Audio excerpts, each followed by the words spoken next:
Dans l'atelier du peintre Beltara se réunissent le troisième samedi de chaque mois le député Lambert Leclerc, en ce moment sous-secrétaire d'État aux Finances, le romancier Sivrak et Faber, l'auteur de ce Caliban roi qui vient d'avoir au gymnase un succès de si rare qualité. Cet enfant, leur dit-il, a écrit un roman que je ne crois pas plus mauvais qu'un autre et que je veux, Sivrak, te demander de lire. Mon cousin ne connaît personne à Paris. Il habite Bayeux, où il est ingénieur. Oh, moreux, dit Faber. Vous avez écrit un livre, vous habitez la province et vous ne connaissez personne. Votre fortune est faite, monsieur. On va se disputer. L'honneur de vous découvrir. Et si vous êtes attentif à bien construire votre légende, vous serez dans un an beaucoup plus célèbre que notre ami Sivrak lui-même. Mais je vous donne un conseil. Ne vous montrez pas. Bayeux, voilà qui est bien Bayeux, qui ne serait sympathique vu de Bayeux. Non que vous ne paraissiez charmant, monsieur, mais il est humain de ne supporter le génie qu'à bonne distance. Soyez malade, dit Lambert Leclerc, il est fait de belles carrières dans la maladie. Et quoi que tu fasses, dit Beltara, ne lâche pas ton métier. Un métier est un poste d'observation admirable. Si tu t'enfermes dans un cabinet de travail, dans un an tu écriras des livres de professionnels admirablement construits et parfaitement ennuyeux. Imbécile, fit la voix âpre de Sivrak. Un métier est un poste d'observation admirable. Comment un homme intelligent comme toi, Beltara, peut-il répéter de tels clichés? Que veux-tu qu'un écrivain observe qu'il ne puisse trouver en lui-même? Est-ce que Proust sortait de chez lui? Est-ce que Tolstoï quittait ses champs? Quand on lui demandait qui était Natacha, il répondait « Natacha, c'est moi ». Et Flaubert... Je te demande pardon, dit Beltara. Tolstoï vivait au milieu d'une immense famille et c'était un des éléments de sa force. Proust était un homme qui allait au Ritz, qui avait des amis et qui en tirait tout ce qu'il pouvait. Quant à Flaubert... C'est entendu, coupa Sivrak. Mais imagine, Proust, privé de ses thèmes mondains, il aurait trouvé autre chose à dire. Il est tout aussi admirable quand il parle de sa maladie, ou de sa chambre, ou de sa vieille servante. D'ailleurs, je vais te donner un exemple qui te convaincra que l'intelligence la plus vive, pourvue par le hasard des chances d'observation les plus rares, ne suffit pas à produire une œuvre. Notre ami Chalonne. Qui eut mieux que lui l'occasion et le temps d'observer les mondes les plus divers? Chalonne a vu, et de près, des peintres, des écrivains, des industriels, des comédiens, des hommes politiques, des diplomates, enfin, toutes les scènes les plus cachées de la comédie humaine. Qu'en a-t-il fait? Nous le savons, hélas. Chalonne, interrompit Lambert Leclerc, que devient-il, Chalonne? Est-ce que l'un de vous a de ses nouvelles? Nous avons le même libraire, dit Sivrak. Je l'y rencontre encore quelquefois, mais il affecte de ne pas me voir. Le jeune provincial se pencha vers son hôte et demanda à mi-voix qui était Chalonne. Sivrak, dit Beltara, raconte à cet enfant la carrière de Chalonne. Cela peut être à son âge un exemple utile. Sivrak se redressa, s'assit sur le bord du divan, et de sa voix mordante, qui semblait détacher les syllabes à coups de dents, commença aussitôt un récit en forme. Je ne sais, monsieur, si vous avez jamais entendu parler de la grande rhétorique du lycée Henri IV, la rhétorique de 1893, aussi célèbre autour du Panthéon que la grande promotion de Normal, qui fut, vous le savez, celle de Traîne, de Prévost-Paradol, de Sarcey et d'Edmond About. Cette classe fut comme me le répète chaque fois que je le rencontre, un de nos anciens maîtres, une pépinière d'hommes illustres. Puisqu'on y trouvait en même temps Beltara, Lambert Leclerc, Faber et moi-même. Lambert Leclerc, qui se préparait déjà à la vie publique, passait avec Faber ses après-midi aux courses. « Respecte mon Excellence », dit le ministre. Ton Excellence était le seul d'entre nous dont le tempérament d'adolescent permet alors de prévoir l'avenir. Beltara ne montrait aucun goût particulier pour le dessin, Faber aucune aptitude pour le théâtre. Notre professeur de lettres, le père Hamelin, lui disait « Mon pauvre Faber, vous ne saurez jamais le français. » Jugement juste, mais qu'un public ignorant semble aujourd'hui réviser. Quant à moi, mon grand plaisir artistique était alors de dessiner Vénus sur les marges de mes cahiers. Chalonne complétait notre groupe. C'était un garçon blond, aux traits fins et charmants, qui travaillait peu, lisait beaucoup, choisissait à ravir ses poètes et ses cravates, et avait pris sur nous, pour la sûreté de son goût, une grande autorité. Vers ce temps-là, ayant lu l'histoire des 13, nous décidâmes de fonder, nous 4, et Chalonne, la Société des 5, Henri IV. Chacun des 5 devait, dans sa vie, soutenir les 4 autres en toutes circonstances. Il fut convenu qu'argent, influence, relations, tout ce qu'un des 5 pourrait obtenir, serait mis au service de la communauté. C'était un beau projet, mais ce ne fut qu'un projet, parce que la fin de nos études nous sépara.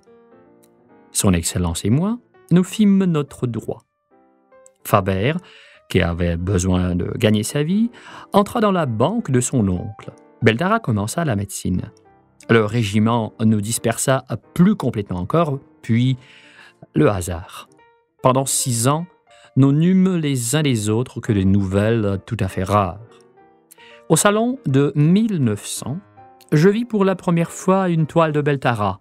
Je fus surpris de le retrouver peintre, plus surpris encore de constater son talent. C'était toujours avec un étonnement profond qu'on en découvre chez un ami d'enfance. L'idée que les hommes de génie ont été les camarades de quelqu'un ne nous aide pas à comprendre que l'un d'eux a pu être le nôtre. Je lui écrivis, il m'invita à venir le voir. Son atelier me plut, j'y revins plusieurs fois, et après un long échange de lettres et de télégrammes, je finis par organiser un dîner des 5. Là, chacun raconta ce qu'il avait fait depuis le lycée.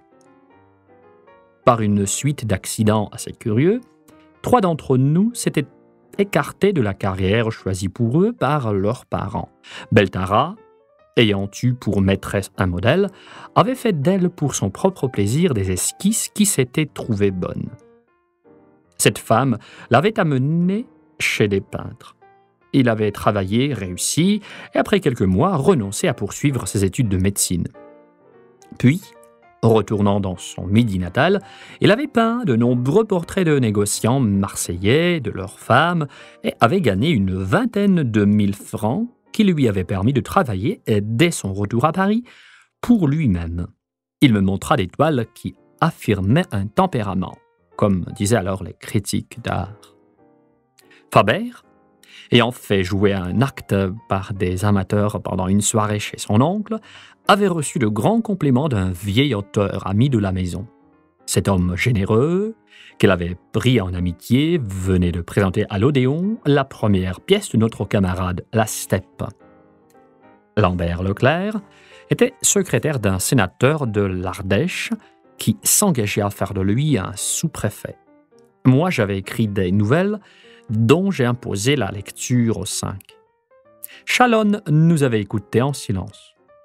Il me dit sur mes premiers essais des choses fines et justes, me signala que le sujet de l'un d'eux était un renversement d'une nouvelle de Mérimée et que mon style se rapprochait un peu trop de celui de Barrès, que j'admirais fort.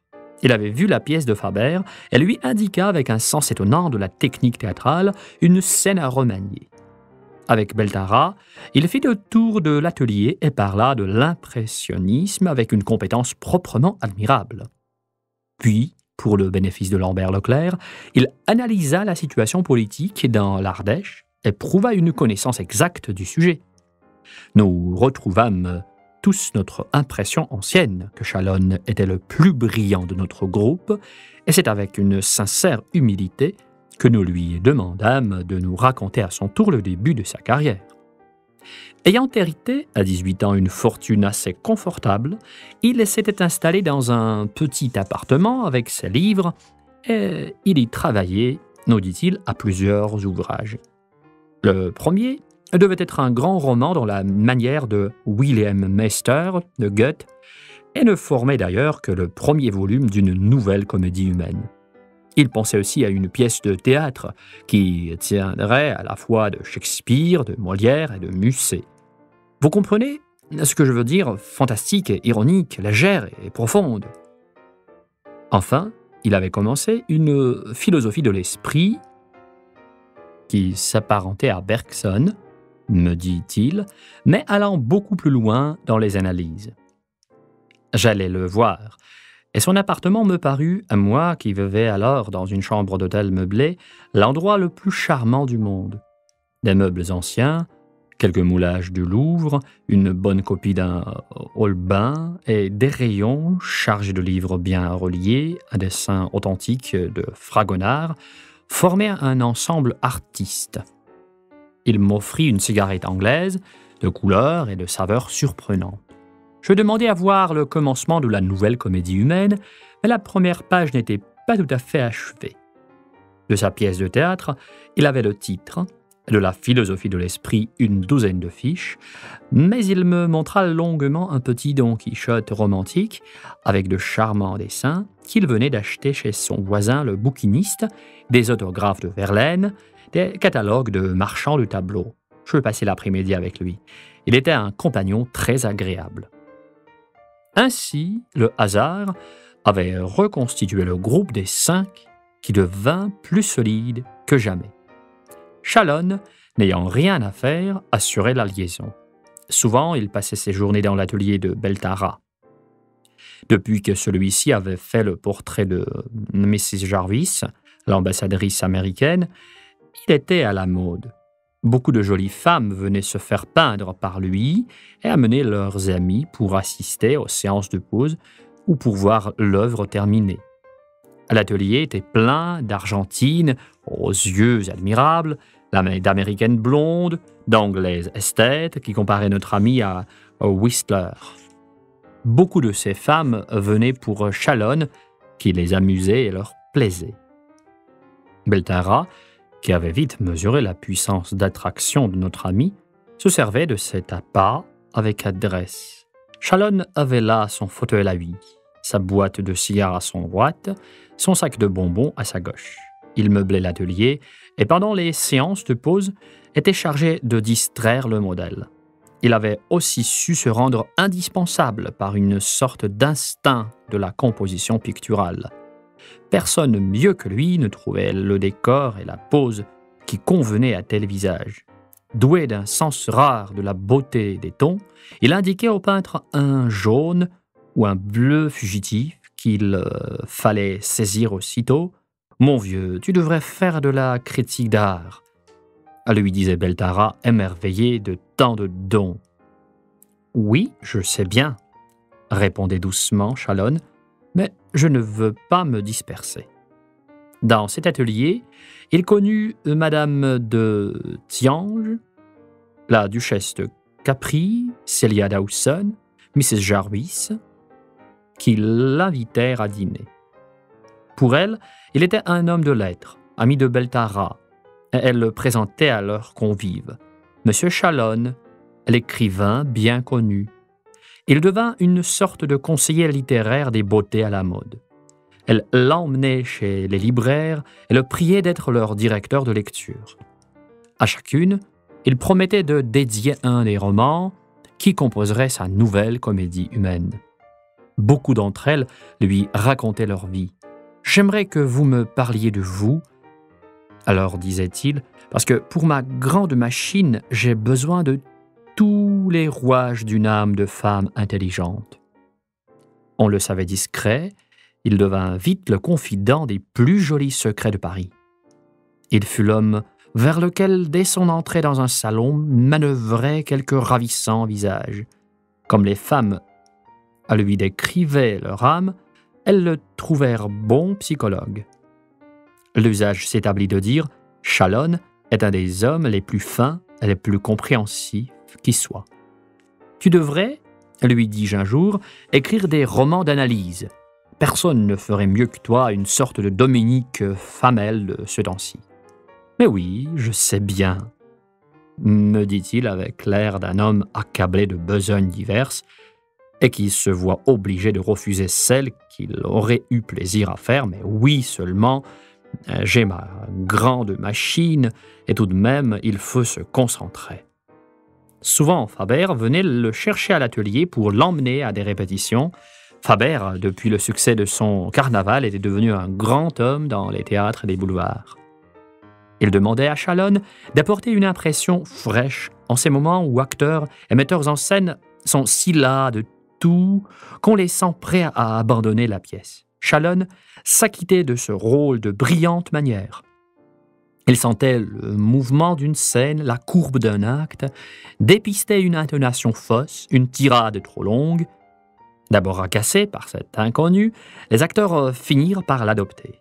Contre l'auteur, éternel ennemi, ils aimèrent cet homme qui n'était rien. Bientôt, dans le monde des théâtres, il devint assez connu d'abord comme l'ami de M. Faber, puis sous son nom véritable. Des contrôleurs prirent l'habitude d'échanger avec lui un fauteuil contre un sourire. Quelques secrétaires, puis tous, l'inscrivirent sur leur liste de général. « Tu devrais faire de la critique théâtrale, » lui dit Faber, « tu ferais ça très bien. »« Oh, bien sûr, » répondit Chalonne, « mais n'est-ce pas chacun son métier ?»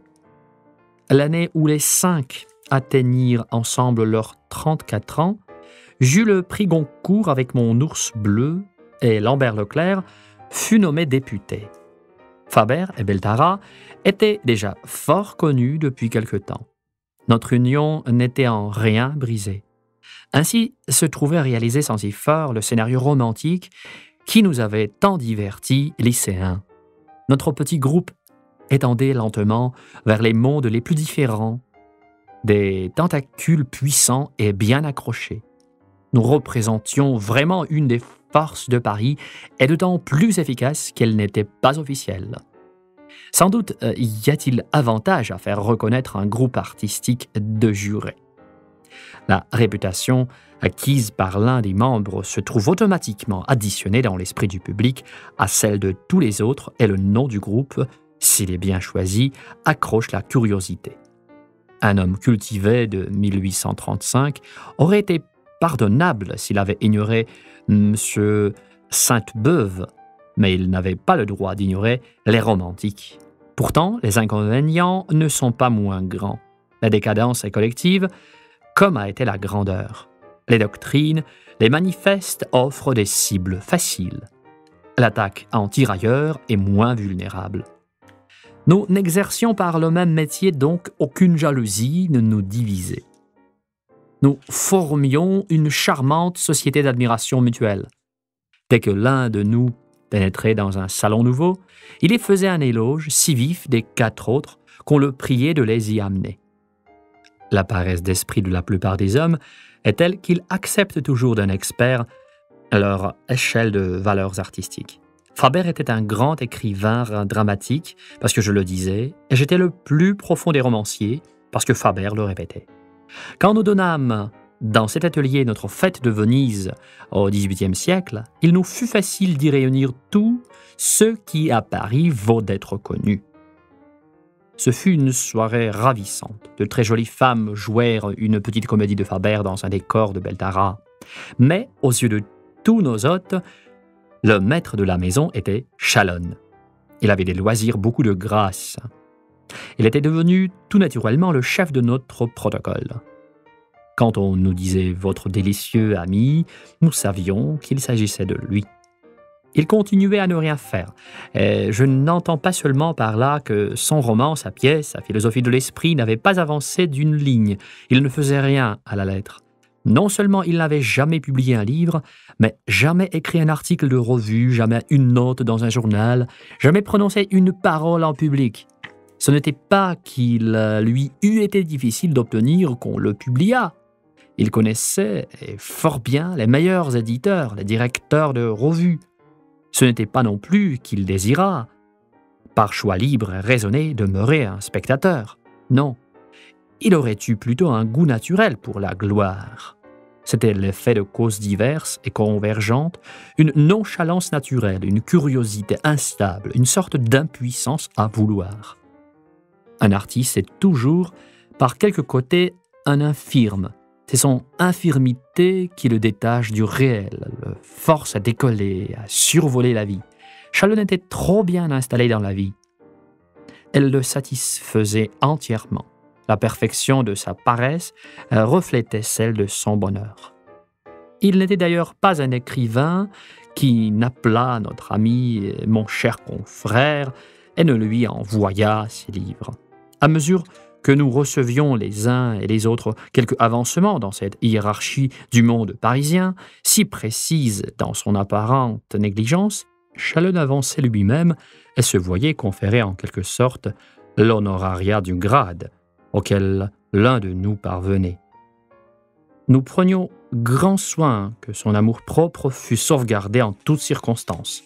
Ainsi, un général fraîchement promu et un peu honteux d'un choix qu'il craint arbitraire s'efforce de repêcher un vieux camarade de Saint-Cyr. Nous commencions à voir tourner autour de nous des jeunes gens qui venaient demander notre appui. Pour eux, Chalon, qui vivait parmi nous un égal, était mon cher maître, car c'était une génération prudente. Entre eux, peut-être, se demandaient-ils « Qu'est-ce qu'il a donc écrit ? As-tu lu quelque chose de lui ?» Quelquefois, un maladroit lui faisait compliment de l'ours bleu ou de Caliban roi. « Excusez-moi, disait Chalon avec hauteur et d'un ton un peu offensé. C'est très bien, en effet, seulement ce n'est pas de moi. » De nous 5, d'ailleurs, il était le seul qui accepta volontiers de lire des manuscrits et de donner des conseils, inutiles comme tous les conseils, mais toujours fins et sages. Cette gloire gratuite s'était formée si lentement et par un mouvement si naturel qu'elle ne nous étonnait pas. Nous aurions été surpris et choqués si l'on avait négligé d'inviter notre ami à une de ces cérémonies officielles qui réunissent le monde de lettres et des arts. D'ailleurs, on ne l'oubliait jamais. Quelquefois, quand le hasard nous faisait découvrir la solitude et la pauvreté de quelque grand artiste inconnu, négligé par le public et par l'État, il nous arrivait de réfléchir pendant un instant à ce qu'avait de paradoxal la réussite de Chalon. Oui, pensions-nous, c'est peut-être injuste, mais qu'y faire ? Cela a toujours été ainsi. Et puis, l'autre a le génie. Il a la meilleure part. Un matin, comme j'arrivais chez lui pour déjeuner, je vis dans un coin un adolescent déférent qui triait des vieilles revues. Chalon le présenta, mon secrétaire. C'était un petit garçon très gentil qui sortait de l'école des Chartes. Quelques jours plus tard, Chalon nous dit qu'il le payait 300 francs par mois et nous avoua que cette dépense le gênait un peu. Mais, ajouta-t-il avec résignation, il est difficile pour des hommes comme nous de se passer de secrétaire. La guerre de 1914, dans toutes les vies, donna son coup de sabre. Beltara fut dragon, Faber aviateur à Salonique. Lambert Leclerc, après une blessure honorable, revint à la Chambre et décrocha un sous-secrétariat d'État. Chalon, après avoir été fantassin de 2e classe dans un dépôt, fut rappelé par la propagande et termina la guerre rue François Ier. Quand nous fûmes démobilisés, Faber et moi, il nous rendit de grands services, car nous avions perdu le contact avec Paris pendant notre longue absence, alors qu'il avait au contraire formé des amitiés nouvelles et puissantes. Beltara avait été décoré au titre militaire. Faber l'était depuis longtemps. Lambert Leclerc obtint de son collègue des beaux-arts, alors que je fis partie de la première promotion civile qui suivit l'armistice. Les 5 m'offrirent un petit dîner charmant, caviar, vodka, esturgeon, dans un des restaurants russes que la révolution communiste semblait avoir exilés. Des musiciens en cafetan de soie jouèrent des airs bohémiens. Il nous sembla, était-ce un effet de la mélancolie de ces chants, que Chalonne, ce soir-là, était un peu triste. Je fis route avec Faber, qui habite mon quartier, et en remontant les Champs-Élysées par une belle nuit d'hiver, nous ne pûmes parler que de lui. Pauvre Chalonne, dis-je tout de même, il doit être pénible à son âge de voir derrière soi un passé parfaitement vide. Crois-tu qu'il s'en rende compte? Me dit Faber. Il est d'une si magnifique inconscience. Je ne sais pas. Je crois plutôt qu'il vit sur deux plans. Quand tout va bien, quand il est très invité, très fêté, il oublie qu'il n'a rien fait pour ça. Et au fond, il ne peut ne pas le savoir. C'est une inquiétude toujours présente et qui doit surgir dès que la surface devient trop tranquille. Dans une soirée comme celle-ci, où vous avez tous rappelé très gentiment mon œuvre, où j'ai essayé de vous répondre, comment ne verrait-il pas qu'il n'y a rien à dire de lui? Mais on peut concevoir un homme tout à fait dépourvu d'ambition et par conséquent de jalousie. Certainement, mais je ne crois pas que ce soit le cas de Chalonne. Il faudrait pour cela ou bien être très modeste et se dire « ces choses ne sont pas pour moi » ou très orgueilleux et penser « je ne les désire pas ». Chalonne désire les mêmes choses que tout le monde, mais il est plus paresseux qu'ambitieux. Je t'assure que c'est une situation douloureuse. Ce sujet nous occupa longtemps. Chacun de nous le traitait avec une certaine complaisance. Par contraste avec tant de stérilité, notre propre fécondité nous devenait plus sensible, et de ce sentiment agréable nous nous faisions une pitié pour Chalonne. Le lendemain, Faber et moi nous allâmes voir Lambert Leclerc au ministère. Nous voulons, lui dis-je, te parler d'une idée qui nous est venue hier soir après t'avoir quitté. Ne trouves-tu pas qu'il est désagréable pour Chalonne de nous voir tous quatre décorés et de rester lui à l'écart? Cela n'a aucune importance. C'est entendu, mais rien n'est important. C'est un symbole. Et puis, justement, si cela n'a pas d'importance, pourquoi pas Chalonne comme les autres? Moi, je veux bien, dit Lambert Leclerc, mais il faudrait des titres. Comment? Protesta le ministre du fond du divan, où il était étendu. Je n'ai jamais dit cette platitude. Oh, pardon, j'en appelle à Faber, tu as dit. Il faut au moins l'apparence de titre. Ça peut être, dit Lambert Leclerc. Je n'étais pas aux Beaux-Arts, je ne pouvais pas faire ce que je voulais, mais je vous ai dit que si Chalonne voulait passer chez moi dans la promotion du ravitaillement, c'était très facile. C'était idiot, continua le narrateur. Mais je te rends cette justice que tu n'as pas insisté. À la promotion Hégésippe Moreau, Chalonne eut sa croix. En lui demandant de signer la demande, j'eus la maladresse de lui dire, parce que j'étais un peu agacé de voir qu'il semblait considérer la chose comme naturelle, que nous avions eu un peu de mal à enlever l'affaire. « Vraiment ?» dit-il. « J'aurais cru, au contraire, que c'était fort simple. Oui, si tu avais des titres. » Mais sa surprise fut si évidente que j'ai détourné la conversation. Ses amis et admirateurs lui offrirent un petit banquet. Lambert Leclerc avait amené le ministre de l'Instruction publique, qui s'y trouvait être un homme d'esprit. Il y avait 2 académiciens, plus un Goncourt, des actrices, des gens du monde. Tout de suite, on sentit l'atmosphère excellente. L'homme est plutôt un animal bienveillant quand il n'est ni jaloux ni inquiet. Chalonne, qui ne gênait personne, était sympathique à tout le monde et puisque l'occasion se présentait de coopérer à son bonheur, on était très heureux de le faire. Au fond de leur cœur, tous ceux qui étaient là savaient bien que le héros de cette fête n'était rien autre chose que la fiction de lui qu'ils avaient formée. Il lui savait gré de ne tenir son existence que de leur faveur et goûter dans l'éclat étrange de sa fortune la preuve certaine de leur puissance qui avait tiré cette gloire du néant. Louis XIV aimait assez les hommes qui lui devaient tout et toutes les élites sont royales par ce trait. Au dessert, un poète dit des vers charmants. Le ministre fit un petit discours sur un ton de jolies blagues émues, aurait noté les Goncourt. Il parla de l'influence discrète et profonde de Chalonne sur la littérature française contemporaine, de son talent de causeur, de Rivarol, de Mallarmé. Toute la table debout l'acclama. Puis Chalonne répondit avec beaucoup de grâce et de modestie. On l'écouta dans une atmosphère d'émotion vraiment gentille et fine. Enfin, il y a des fêtes sympathiques et celle-là le fut entièrement. En sortant, j'emmenai Chalonne dans ma voiture et je lui dis « C'était très bien ». Il eut un sourire heureux. « Oui, n'est-ce pas ?» me-t-il dit. Et ce qui m'a fait plaisir, c'est que j'ai senti tout le monde très sincère. Il avait raison. Ainsi la carrière de Chalonne s'ouvrit superbe et droite comme une route royale devant nos yeux satisfaits. Pas une tâche, pas un échec. C'est le privilège du néant d'être parfaitement invulnérable. Déjà, nous pouvions prévoir la rosette de notre ami, sa cravate. Déjà, dans certaines maisons amies, on parlait de l'Institut.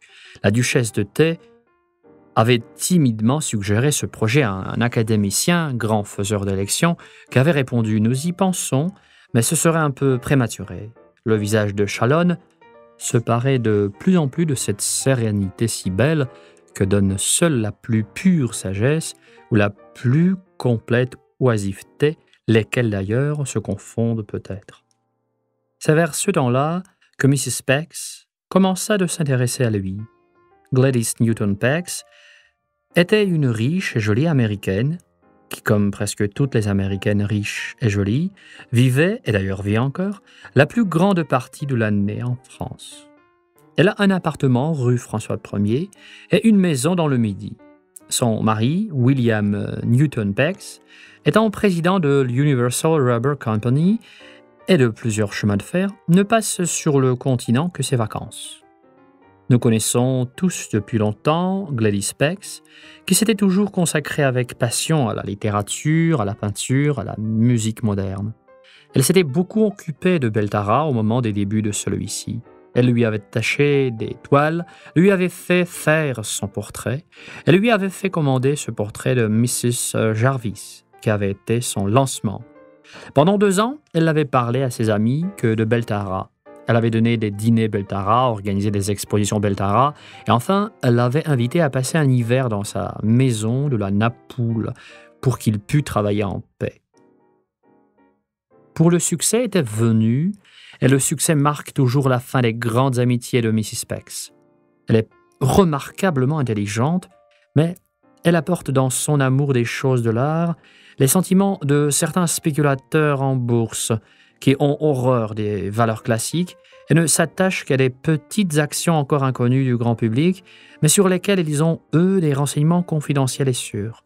Elle aime l'écrivain sans éditeur, l'auteur dramatique obscur qu'on joue 3 fois dans un théâtre d'avant-garde, le musicien du type Eric Satie avant le temps des disciples, ou l'érudite, spécialiste d'un sujet difficile comme les livres religieux de l'Inde ou la peinture primitive chinoise. Jamais d'ailleurs les hommes qu'elle patronne ne sont nuls ni même médiocres. Elle est adroite, elle a du goût. Mais la crainte du vulgaire, du banal, peut l'écarter de l'excellent. Je ne conçois pas Gladys Pex aimant Tolstoï ou Balzac. Elle s'habille parfaitement, chez la meilleure couturière, mais cesse de porter une robe, même ravissante et qu'elle aime, dès qu'elle la sait copier. Ses écrivains, ses peintres sont traités de la même manière. Elle les donne à sa femme de chambre quand ses amis les ont compris. Je crois que je porte la responsabilité de l'avoir lancée sur la piste Chalonne. J'avais été placé à côté d'elle un soir à dîner chez Hélène de Tiange. Nous en étions venus, je ne sais comment, à parler de lui, et j'avais dit non, il n'a jamais rien publié, mais il a de grands projets et même quelques travaux esquissés. Vous les avez vus ? Oui, mais je serais incapable de vous en parler. Ce sont à peine des notes. Je ne l'avais pas fait exprès, mais c'était exactement ce qui pouvait le plus au monde allécher une Mrs. Pex. Tout de suite après le dîner, elle bloqua Chalonne dans un coin, et malgré les efforts d'Hélène, qui aime bien que dans son salon les groupes se fassent et se défassent, elle ne le lâcha plus de la soirée. Je les observais de loin. J'aurais dû prévoir cela, me disais-je. Mais bien sûr, Chalonne est l'auteur idéal pour Gladys Pex. Elle cherche l'inédit, l'hermétique. Que peut-on rêver de plus fermé que le public de Chalonne, qui n'en a pas de plus inédit que son œuvre qui n'a jamais été écrite. Le physicien qui raréfie de plus en plus l'air contenu dans un ballon tend vers le vide absolu. Gladys Pex, en raréfiant chez ses amis successifs la matière de l'œuvre, tendait vers le néant. Avec Shalon, elle le trouve. C'est une admirable consécration de carrière pour l'un et pour l'autre. Et j'ai sans doute fait 2 heureux. En effet, dès le lendemain commença la période Shalon de la vie de Gladys Pex. Il fut convenu qu'il dînerait chez elle 3 fois par semaine, qu'elle irait chez lui voir ses manuscrits, qu'elle l'emmènerait l'hiver suivant à la Napoule pour qu'il pût travailler en paix. Pendant quelques jours, j'avais été un peu effrayé par l'idée du premier contact entre Gladys Pex et les manuscrits de Shalon. Il me semblait que, même pour elle, ces manuscrits étaient trop minces. C'était une faiblesse de ma part et une erreur de jugement. Je la vis dès le lendemain de son premier inventaire. Elle était enthousiasmée. « There is more in this. » Il y a plus de substance, me dit-elle, dans les projets de votre ami que dans l'œuvre épaisse d'Henry James. Tout allait bien. Cette lune de miel spirituelle dura 2 mois environ, pendant lesquels Gladys Pex annonça à tout Paris qu'elle s'occupait de faire publier les œuvres d'un grand méconnu qui était notre Shalon. Elle avait trouvé un éditeur. Elle cherchait un traducteur anglais. Elle présenta Shalon à tous les étrangers illustres qui traversaient Paris, à George Moore, à Pirandello, à Hofmannsthal, à Sinclair Lewis. Puis, ayant épuisé tous les modes d'agitation possibles à son sujet, elle réclama un texte à Shalon. Elle se serait contentée de la moindre chose, un essai, une plaquette, quelques pages. Shalon, qui naturellement n'avait pas plus travaillé pendant ces 2 mois qu'à son habitude, ne pouvait rien lui donner. Elle le lui dit avec une sérénité que rien n'avait encore altérée. Mais Gladys Pex n'était pas femme à laisser un génie en friche. 10 fois déjà, dans sa vie, elle avait pris un de ces petits hommes obscurs, pauvres, timides, qui ont, on ne sait pourquoi, le don mystérieux d'écrire, de peindre, de composer, et en quelques mois, elle avait fait un homme illustre, recherché, adulé. Elle trouvait dans ses transmutations des plaisirs vifs. Elle avait en ses pouvoirs de choix et de lancement une confiance grande et légitime. Elle avait entrepris le dressage de Shalon, et bon gré mal gré, Shalon allait produire. Je ne sais comment elle s'y prit, flatterie sans doute, promesse peut-être, coquetterie, je ne crois pas, car j'ai toujours connu Gladys froide et parfaitement pure, mais je reçus un matin une visite embarrassée de Shalon. « Je voudrais ton avis, me dit-il. Gladys Pex me propose de mettre à ma disposition pour l'hiver sa maison, de la Napoule, pour que je puisse travailler tranquillement. Je t'avoue que je n'ai pas très envie de quitter Paris, et puis en ce moment, je ne me sens pas en forme. Seulement, ça lui ferait plaisir. Elle est très emballée par mon roman, et il est assez tentant de penser que peut-être, en quelques mois de solitude, je pourrais l'achever. » Achever son roman me parut un curieux euphémisme, car je ne savais pas qu'il l'eût jamais commencé. Mais comme cela a été dit avec un grand sérieux, je me gardai de relever le mot. « Eh bien, lui dis-je, je suis enchanté. Mrs. Pex a 1000 fois raison. Tu as certainement un grand talent. Tu prodigues chaque jour, dans de simples conversations, des chapitres entiers d'un livre brillant. Si la sollicitude d'une femme, une atmosphère de confiance, d'admiration te permettent d'exprimer enfin tout ce que nous savons si bien que tu as à dire, nous en serons tous très heureux. Accepte, mon vieux, tu me feras plaisir. Tu nous feras plaisir à tous. » Il me remercia et quelques jours plus tard, vint m'annoncer qu'il partait. Nous n'eûmes de lui pendant l'hiver que quelques cartes. En février, j'allais le voir à la Napoule. La maison des Pex était très belle. Ils ont fait restaurer le petit château fort provençal qui domine le golfe. Le contraste entre la rudesse des abords, des extérieurs et le confort presque incroyable des appartements donne une impression de féerie. Les jardins sont en terrasse, très ingénieusement truqués, car il a fallu pour les construire au flanc d'un rocher rapporter des masses énormes de béton. Les Pex ont fait venir à grands frais d'Italie des cyprès, qui encadrent de leur haute masse décorative ce paysage artificiel et agressif. Quand j'arrivais, le butler me dit que monsieur travaillait et me fit attendre assez longtemps. « Ah, mon cher, » me dit Shalon, quand enfin il me reçut, « je ne savais pas ce que c'était que ce travail. J'écris dans la joie, dans l'abondance. Les idées m'entourent, m'assiègent, m'étourdissent. Ma plume ne peut pas aller assez vite pour noter les images, les souvenirs, les réflexions qui jaillissent de ma mémoire. Est-ce que toi aussi tu éprouves ça ?» J'avouai avec humilité que ces crises de surabondance étaient chez moi plutôt rares.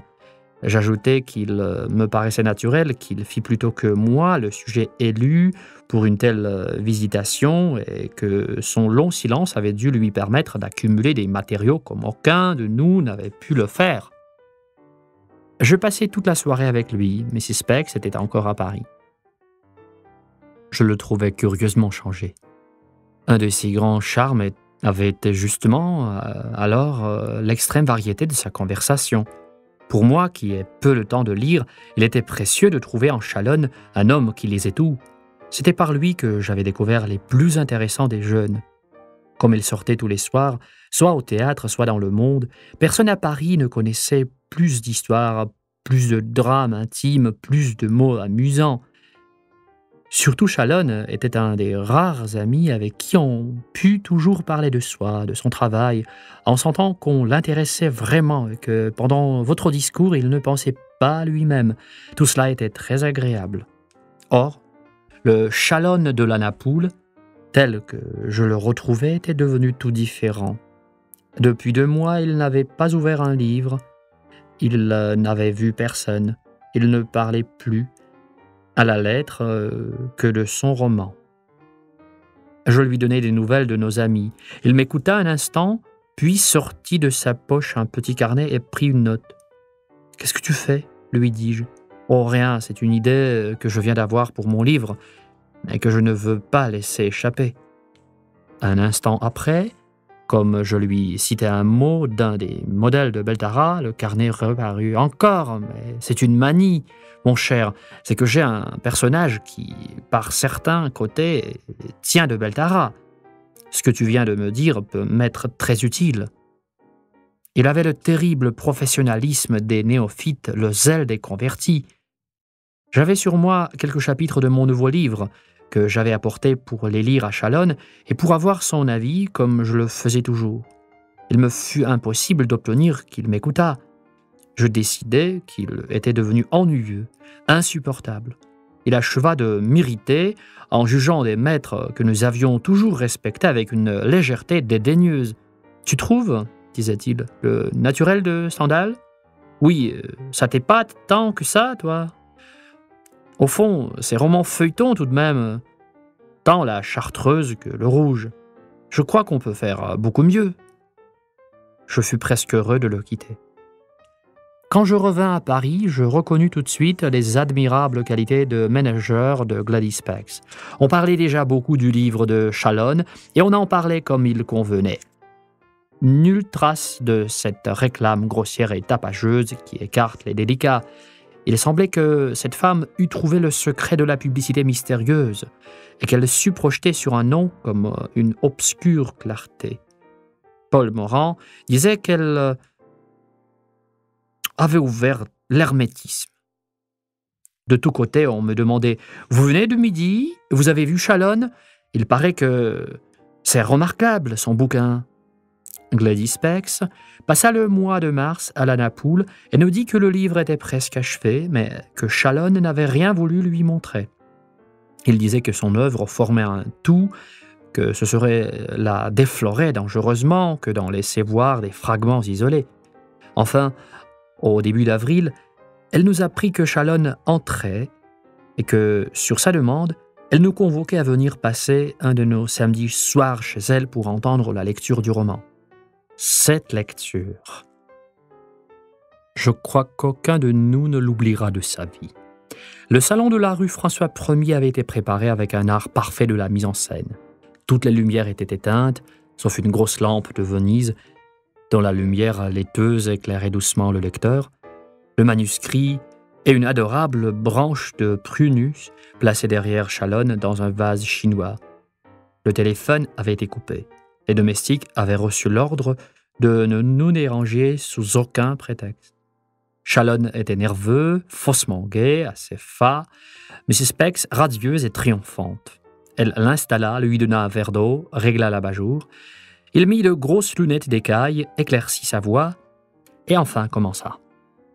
Au bout de 10 phrases déjà, Faber et moi, nous nous regardions. Il y a des arts où l'erreur est possible, où la nouveauté de la manière, de la vision peuvent étonner et fausser le jugement, mais un écrivain se révèle en quelques mots. Or, tout de suite, le pire nous fut révélé. Shalon ne savait pas écrire, mais pas du tout. Encore, un enfant peut-il avoir de la naïveté, du naturel, mais Shalon écrivait platement, niaisement. De cet homme si fin, si averti, nous aurions attendu peut-être un excès de complications. C'était tout le contraire. Un roman de midinette, avec un côté didactique, ennuyeux et puéril. La révélation de la nullité de la forme avait été suivie, après 2 chapitres, par celle de la nullité du sujet. Nous nous regardions avec désespoir. Beltara haussait imperceptiblement les épaules et me disait des yeux « Crois-tu » Faber secouait la tête et semblait murmurer « Est-ce possible ?» Moi, je regardais Gladys Pex. Se rendait-elle compte, elle aussi, de la valeur réelle de ce que nous entendions? Elle avait commencé par écouter avec complaisance, mais très vite s'était agitée avec inquiétude, et de temps à autre, elle me regardait d'un air interrogateur. « Mais quelle catastrophe !» pensais-je. « Que lui dire ?» La lecture dura plus de 2 heures, pendant lesquelles aucun des auditeurs n'ouvrit la bouche. C'est si pathétique, un mauvais livre, et si transparent. Des intentions excellentes y paraissent avec une si enfantine maladresse. On y découvre si largement l'âme naïve de l'auteur. En écoutant Shalon, je m'émerveillais de trouver soudain en lui tout un univers de déception, de mélancolie, de sentimentalité rentrée. Je me disais qu'il serait bien amusant d'écrire un livre dont le héros serait lui-même l'auteur d'un mauvais roman et de donner tout entier le texte de ce roman, lequel ouvrirait sur le personnage des perspectives nouvelles et surprenantes. Shalon lisait, et son attendrissement sous l'épouvantable maladresse de la forme faisait penser aux amours touchantes et ridicules d'un monstre. Quand il eut fini, le silence se prolongea encore un instant. Nous espérions que Gladys Pex nous sauverait. Après tout, elle était chez elle, et elle avait voulu cette soirée. Mais elle semblait sombre et hostile. Beltara, qui doit à son midi natal un sang-froid héroïque, vit enfin qu'il lui fallait se dévouer et improvisa une tirade convenable. Il mit notre mutisme au compte de notre émotion, remercia Mrs. Pex, sans laquelle ce beau livre n'aurait jamais été écrit, et se tournant vers moi, conclut « Sivrak sera certainement très fier de le porter à son éditeur. » « Oh, dis-je, le mien ou un autre, je crois que Mrs. Pex... » « Pourquoi un autre ?» dit vivement Shalon. « Non, le tien me plaît beaucoup, il est très adroit. Si tu veux te charger de la démarche, tu me feras plaisir. Mais certainement, mon cher, rien de plus facile. » Le silence de Mrs. Pex devenait pénible. Elle la sonna, fit apporter de l'orangeade, des petits fours. Shalon chercha les raisons plus précises d'être heureux. « Qu'est-ce que vous pensez du personnage d'Alice ?»« Admirable, » dit Beltara. « N'est-ce pas que la scène de réconciliation était très vraie ?»« C'est la meilleure, » dit Beltara. « Ah non, » dit Shalon, « je ne crois pas que ce soit la meilleure. La meilleure, c'est peut-être la rencontre de Georgiana et de Silvio. »« Tu as raison, » dit Beltara conciliant, « et elle est encore plus belle. » Mrs. Pex m'emmena dans un coin. « Je vous en prie, me dit-elle. Soyez sincère. C'est ridicule, n'est-ce pas, tout à fait ?» Je fis un signe affirmatif. « Mais comment est-ce possible ?» continua-t-elle. « Si j'avais pu penser. Il paraissait si intelligent. » « Mais il est très intelligent, chère Mrs. Pex. Création et conversation sont deux domaines si différents. On peut tellement se tromper. Non, non, dit-elle. It's unforgivable. Il ne faut surtout pas qu'il publie. Après tout ce que j'ai annoncé, il faut lui dire, n'est-ce pas, que c'est imbécile, c'est honteux. Attendez, je vous en prie, vous ne savez pas le mal que vous allez faire. Demain, cela seul, j'essaierai. Ce soir, épargnez-le. Je vous assure que c'est nécessaire. Le lendemain, à la première tentative que je fis pour critiquer un point de détail, Chalon accueillit ma timide et légère observation avec une telle colère, un tel mépris. Je sentis une sensibilité tellement à vif que je perdis tout courage. Une expérience déjà longue m'avait enseigné la vanité de telles entreprises. Pourquoi jouer une fois de plus le misanthrope, acte 1er, scène 2 ? Je savais que je m'attirais le « et moi, je vous soutiens, que mes vers sont fort bons et que je n'aurais pas la cruauté de donner la réplique. Mieux valait battre en retraite tout de suite. » Je partis, son manuscrit sous le bras et allai le porter à mon éditeur, à qui je le remis sans aucun commentaire, disant simplement que le livre était de Chalon. « Vraiment ?» me-t-il dit. « C'est le livre de Chalon ? Mais je suis ravi de l'avoir. J'en avais beaucoup entendu parler. Je vous suis très reconnaissant, cher ami, d'avoir pensé à moi. Est-ce que vous ne croyez pas que je ferais bien de lui faire signer tout de suite un contrat de 10 ans ? Je l'engageai à attendre un peu. Je conservais quelque espoir qu'il lirait le livre et le refuserait. Mais vous savez comment les choses se passent. Mon nom, celui de Chalon, lui suffisait. Il envoya le manuscrit à l'impression. Sans autre lecture, cette nouvelle consola Chalon de l'attitude de sa protectrice. Mrs. Specs avait attendu 3 jours pour donner à mes démarches le temps de produire leur effet.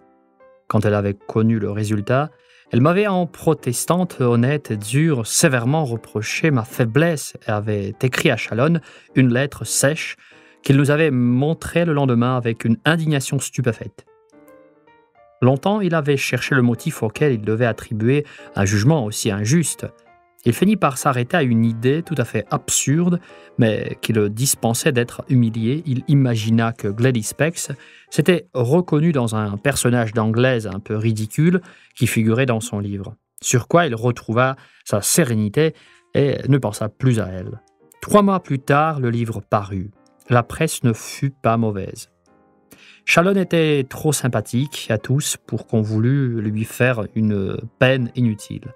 Les critiques amis citèrent le livre discrètement, les autres se turent, mais la critique orale se fit avec une brutale rapidité. Pendant quelques jours, je ne pus rencontrer personne qui ne me dit « Chalon, avez-vous vu ça ? Ce n'est pas permis. » En un mois, tout Paris sut, sans avoir lu, qu'il était inutile de lire. Aux devantures des libraires, les belles couvertures jaunes devinrent citron pâle, puis noircissent lentement. À la fin de l'année, l'édition presque entière était revenue chez l'éditeur, qui perdait sa mise et que Chalon accusait de l'avoir volée. Car l'insuccès l'avait beaucoup aigri. Il divisait maintenant l'humanité en 2 classes. Ceux qui ont été bien pour mon livre, ceux qui n'ont pas été bien pour mon livre. Cela rendait la vie sociale très difficile. Quand on voulait organiser un dîner, « Pas celui-là », disait Chalon. « Je ne puis le souffrir. Pourquoi ?» disait Faber. « Il a beaucoup d'esprit et il n'est pas méchant. Lui, » disait Chalon, « il ne m'a même pas écrit pour mon livre. » Cet homme si modeste et si agréable était devenu d'une vanité insupportable. Il avait toujours dans sa poche un entrefilet élogieux que j'avais obtenu à grand-peine et il le lisait aux gens qu'il rencontrait. Quand un critique énumérait les romanciers de talent de notre génération, il s'étonnait de ne pas trouver son nom. « Ce bidou est un misérable, disait-il, ou bien « Je n'aurais pas cru ça de jaloux. » Bientôt, comme les fous qui, après avoir accusé tout le quartier de les persécuter, finissent par voir des ennemis en leurs femmes, même et en leurs enfants, il s'avisa que les 5 n'avaient pas été vraiment bien pour son livre et il s'éloigna lentement de nous. Peut-être, dans un milieu nouveau, moins informé, trouvait-il encore cette confiance respectueuse et gratuite que nous lui avions si longtemps accordée. 3 fois de suite, il manqua à nos réunions. Beltara lui écrivit et ne reçut pas de réponse. Enfin, il fut décidé que je serais envoyé auprès de lui comme ambassadeur des 4. Parce qu'en somme, le pauvre bougre, disions-nous, ce n'est tout de même pas sa faute s'il n'a pas de talent. Je le trouvai chez lui et il me reçut, mais avec beaucoup de froideur. Non, non, me-t-il dit, la vérité est que les hommes sont infects et que vous ne valez pas mieux que les autres. Tant que j'ai été pour vous un conseiller, un admirateur béat, vous avez été mes amis. Dès que j'ai voulu produire moi-même, dès que toi surtout tu as senti en moi un rival possible, tu as fait le silence autour de mon œuvre. Moi, lui dis-je, si tu savais au contraire le nombre des démarches que j'ai faites pour toi. Oui, je sais comment on enterre les gens en ayant l'air de les encenser. Mais bon Dieu, Chalonne, tu es tout de même trop injuste. Souviens-toi du jour où tu es venu me raconter que tu allais partir pour la Napoule, que tu voulais enfin travailler, tu hésitais, tu n'étais pas en forme. Si je t'avais retenu, tu restais, mais je t'ai au contraire encouragé, félicité. Justement, dit-il. Et c'est ce que je ne vous pardonnerai jamais, à Gladys Pex et à toi. Il se leva, alla vers la porte, l'ouvrit pour me montrer que l'audience était terminée et me fit sortir sur ce mot admirable. Vous m'avez fait gâcher ma carrière.